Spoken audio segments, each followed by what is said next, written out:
Kasih Bunda, karya Tuti Nonka, narator Hanifah Abu Marzuki.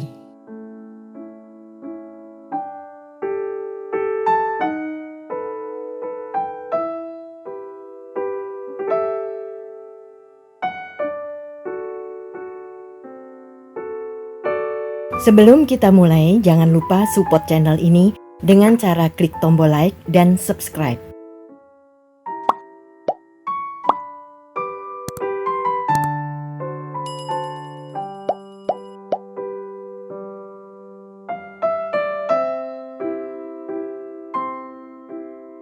Andai saja Rahman masih hidup, pasti persoalan tidak akan seberat ini. Titi termenung-menung. Ya, Rahman pasti tahu bagaimana mengatasinya dengan arif dan bijak. Rahman orang yang sangat penyabar, sangat ikhlas, dan sangat lapang dada. Orang-orang yang baik seringkali memang justru lebih cepat pergi. Mungkin Tuhan sengaja memelihara mereka agar tak usah sempat berbuat jelek di dunia. Bukankah orang yang terlalu tua sering menjadi pikun, lalu berbuat sesuatu yang kadang-kadang mengundang kejengkelan orang? Titi membayangkan kembali sosok suaminya dengan sendu. Rahman meninggal 3 tahun yang lalu, ketika usianya baru saja mencapai 56 tahun. Hanya sakit sebentar, lalu tahu-tahu sudah tidur pulas. Pulas abadi.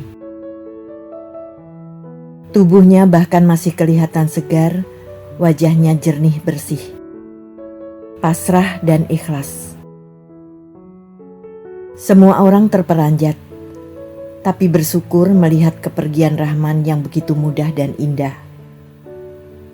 Jasadnya begitu bersih, tidak mengeluarkan bau busuk maupun kotoran.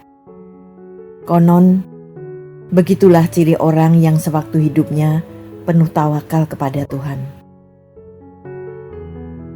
Waktu itu Utami, satu-satunya anak mereka, baru saja menamatkan SMA. Gadis remaja itu seperti kehilangan obor sepeninggal ayahnya. Berjalan menyuruk-nyuruk, tersandung-sandung, bingung. Ia memang sangat dekat dengan ayahnya dan tidak siap untuk berpisah dengan begitu tiba-tiba.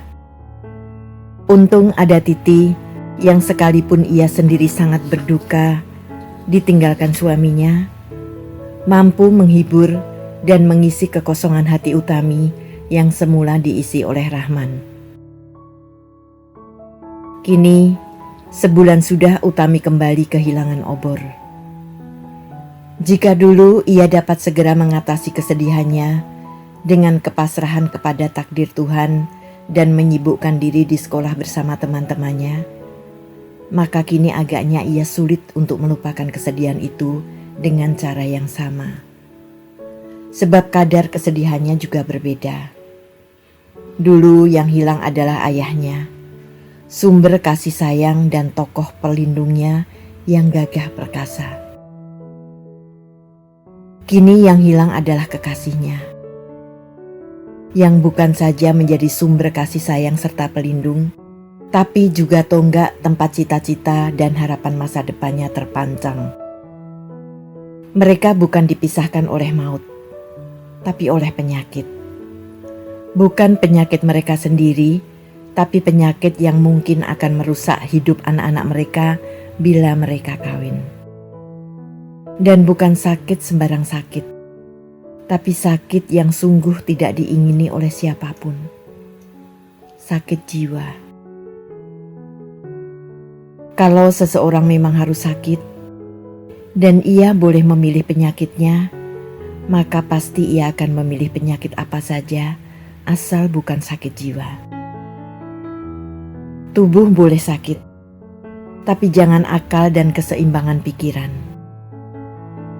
Manusia dibedakan dengan hewan semata-mata hanya karena akal budinya. Pada akal budilah inti kemanusiaan seseorang terletak. Jika akal budi itu sudah rusak, maka manusia akan jadi seperti hewan.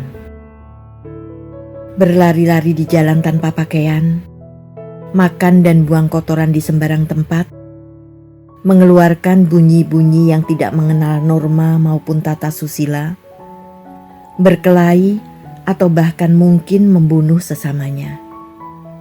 Alangkah menyedihkan jika manusia sudah menjadi seperti itu. Dan alangkah mengerikan jika manusia itu adalah anak-anak kita.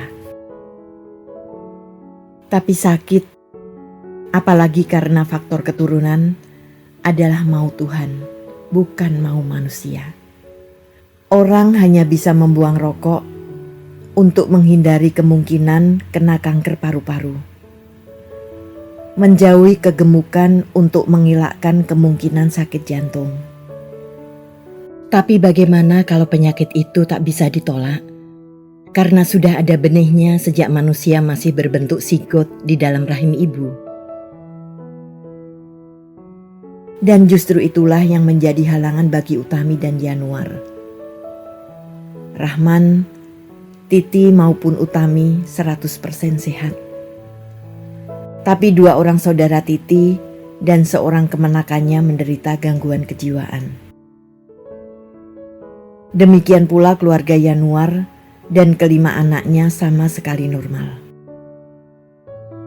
Tapi nenek dan seorang sepupu Yanuar sudah bertahun-tahun menjadi langganan RSC.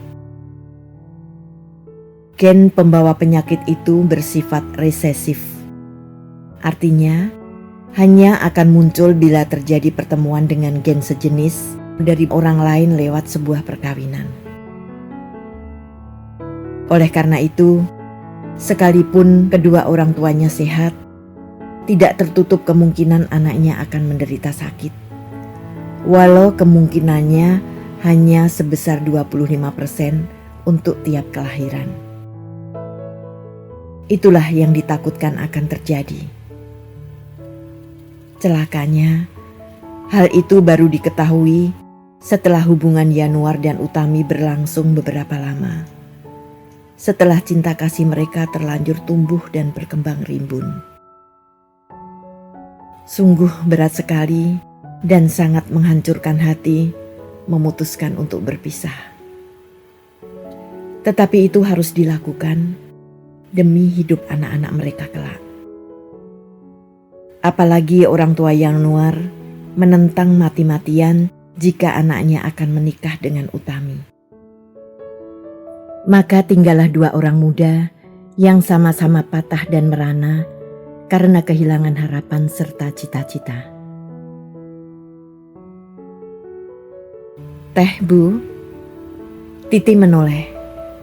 Utami sedikit membungkuk di hadapannya, menurunkan segelas teh panas dan sepiring tahu isi ke atas meja rendah di hadapan ibunya.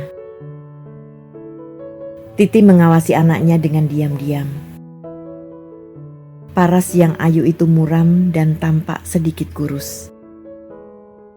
Matanya redup kehilangan sinar, sedikit menggayut, seolah terlalu berat digantungi bulu matanya yang lentik panjang. "Kau bikin tahu isi lagi?" Titi bertanya, walau dari bentuknya saja ia sudah tahu makanan itu bukan hasil karya tangan Utami. "Beli di tempat Bu Ida pulang kuliah tadi." Suara Utami datar dan perlahan, suara yang selalu terdengar dari bibirnya sejak sebulan yang lalu. "Aku suka tahu bikinanmu. Enak? Besok bikin ya." Titi masih mencoba memancing perhatian anaknya. Utami mengangguk tanpa menjawab. Tanpa berkata pula, ia membawa nampannya masuk ke dalam. "Duduk-duduk sinilah, Ut. Udaranya cerah sekali."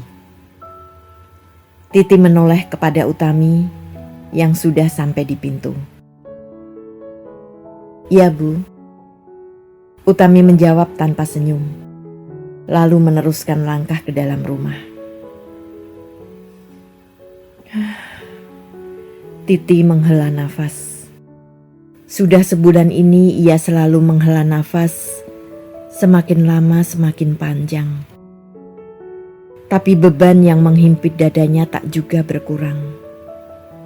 Beban itu bahkan bertambah sekati dua kati tiap kali dilihatnya Utami yang semakin hari semakin kurus dan layu.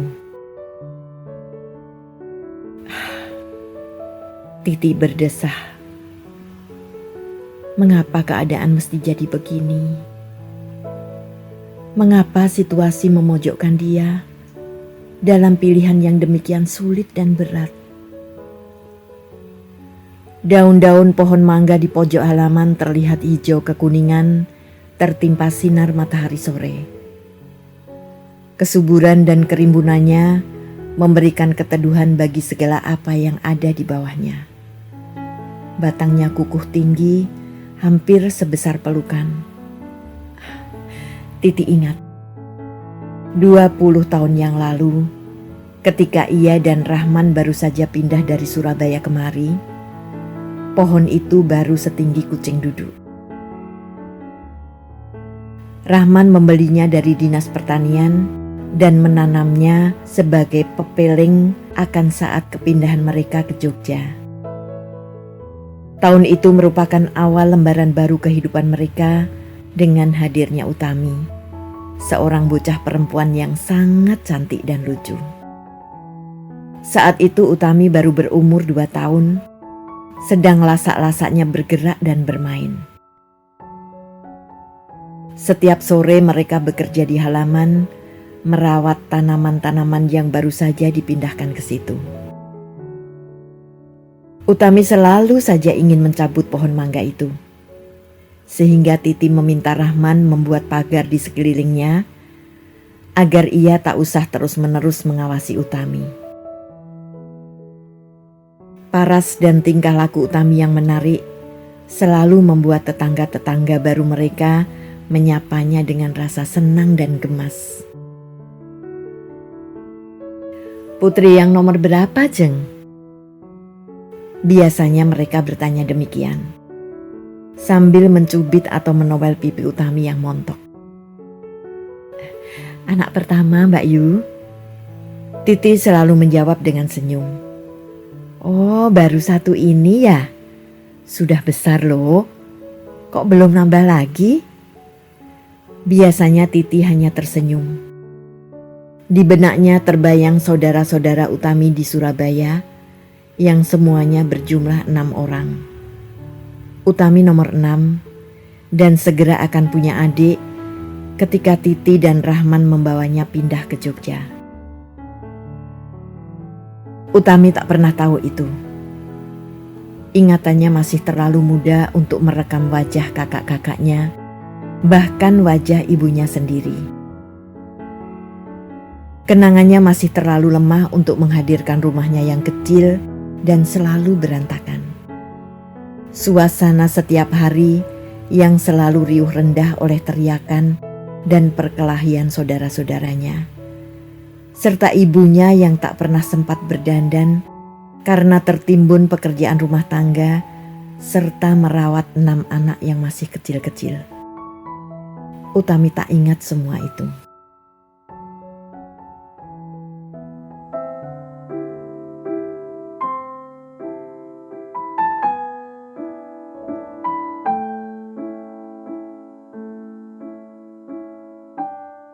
Terima kasih telah menikmati cerita ini. Tuliskan saran atau komentar di bawah untuk memperbaiki channel ini. Jangan lupa tekan tombol subscribe, like, and share.